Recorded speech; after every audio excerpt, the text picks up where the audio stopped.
صحابہ کرام کے ایمان کے بارے میں شک نہیں کیا جائے گا، لیکن آپ سنیں کس طرح اللہ کے رسول صحابہ کو تربیت کر رہے ہیں۔ ایک صحابی آئے اللہ کے رسول کے پاس، کہے اللہ کے رسول میں اونٹ ذبح کرنا چاہتا ہوں، ذبح کرنا چاہتا ہوں اونٹ۔ کہاں؟ مقام بوانا پر، ایک جگہ ہے جو یمبو کا علاقہ ہے، مدینے سے کچھ کلو یا کچھ چند سو کلومیٹر کے فاصلے پر ہے، آج بھی وہ جگہ موجود ہے۔ تو اس جگہ کے بارے میں کہا کہ میں مقام بوانا پر اونٹ ذبح کرنا چاہتا ہوں۔ آپ بتائیں ساتھیوں، یا اللہ کے رسول کہنے لگے کہ ساتھیوں بتاؤ کیا کبھی زمانہ جاہلیت میں وہاں کسی بت کی پوجا کی جاتی تھی؟ کیا زمانہ جاہلیت میں کسی کی وہاں مطلب جم گھاٹا کافروں کا لگتا تھا؟ تو صحابہ کرام نے کہا نہیں اللہ کے رسول۔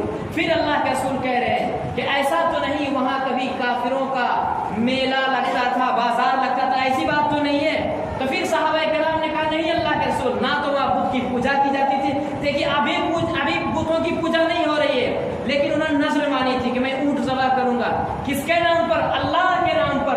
اس کے بعد بھی اللہ کے رسول کتنی چھان بین اس میں کر رہے ہیں کہ ایسا تو نہیں کبھی زمانہ جاہلیت میں کبھی بت کی پوجا ہو رہی ہو، کبھی میلہ لگ رہا ہو کافروں کا، مشرکوں کا، تو اس جگہ پر ذبح کرنا حرام ہے، ناجائز ہے، لوگ اس کا غلط مطلب اور غلط معنی نکالیں گے۔ اس لیے اللہ کے رسول نے یہ سب چھان بین کرنے کے بعد جب صحابہ کرام نے کہا کہ نہیں ایسی کوئی بات نہیں ہے، تو اللہ کے رسول نے کہا ٹھیک ہے تم ذبح کر سکتے ہو۔ دیکھیے اللہ کے نام